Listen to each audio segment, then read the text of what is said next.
Welcome to my channel guys, fun with literature. आज हम पढ़ने वाले हैं हिज रिटर्न टू लंदन, जो कि रॉबर्ट हेरिक ने लिखा है। 17वीं सेंचुरी के इंग्लिश लिरिक पोएट है। तो for the dull confines of the drooping west to see the day spring from the pregnant east. इस लाइन का मतलब ये है, पोएट कह रहे हैं कि ईस्ट जो है उनके लिए ब्राइटनेस है और वेस्ट जो है उनके लिए डलनेस है।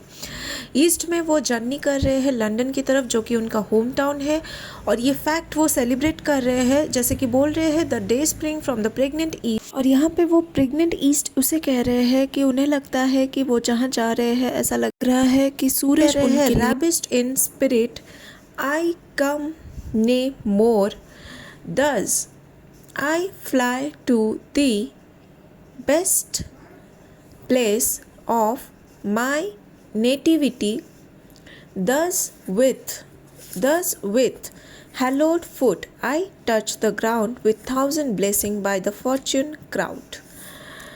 सो इस लाइन में पोएट कह रहे हैं कि वो बहुत एक्साइटेड है कि उनकी सारी पॉसिबिलिटीज़, मतलब वो इतने सालों से जो लंदन जाने की उनकी इच्छा थी, जो कि वो नहीं जा पा रहे थे किसी काम की वजह से, किसी वजह से, तो वो कह रहे हैं कि आज उनको ऐसा लग रहा है जैसे वो उड़ रहे हैं, हवा में उड़ रहे हैं लंदन जाने के लिए, और वो अपने अंदर से बहुत ज़्यादा एक्साइटेड है, लाइक अ बर्ड,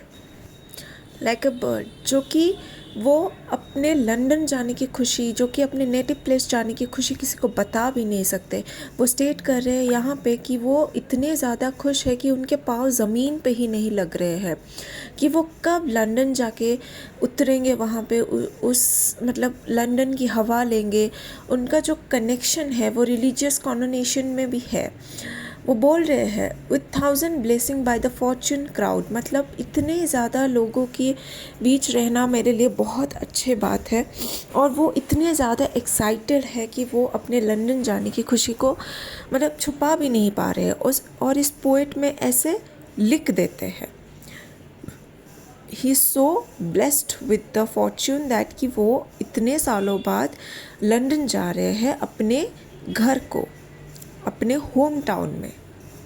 तो अगले फ्रेज में वो कह रहे हैं O fruitful genius that bestowed here and everlasting plenty year by year, O place, O people, manners framed to please all nations, customs kindred, languages. I am a free-born Roman, suffer then that I amongst you leave a citizen।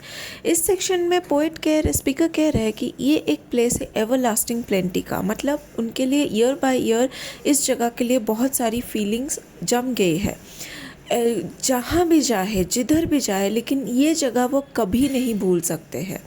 दूसरी ही line में कह रहे हैं एक unity के बारे में, कि all nation, all customs, all kindred language, कुछ भी मैटर नहीं करता अगर तुम लंदन में हो, और you can become a citizen. It's a place of manners and one which has made by a fruitful genius.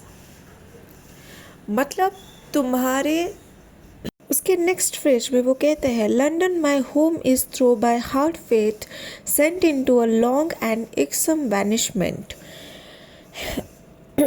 yet since called back henceforward let me be o native country reposed by thee। तो इस phrase में speaker कहते हैं कि something जो कि एक outsider को नहीं पता चलता है, he sees London as his home but he has gone for a long time। in the next line वो डिस्क्राइब करते हैं कैसे कि उनका किस्मत उनको लंदन से बहुत दूर ले गया था, इतनी लंबी टाइम के लिए वो लंदन से दूर रह गए, और ये it was definitely not something that he realized, it was long and exam luckily for him though he has been called back, कि उनके लिए बहुत लकी मीन करता है कि वो फिर से लंदन वापस आ रहे हैं। उसके दूसरे फ्रेज में वो कहते हैं for rather than I will to the west return I will beg of thee first here to have mine even weak, I am grown and must in short time fall give to my scared release burial।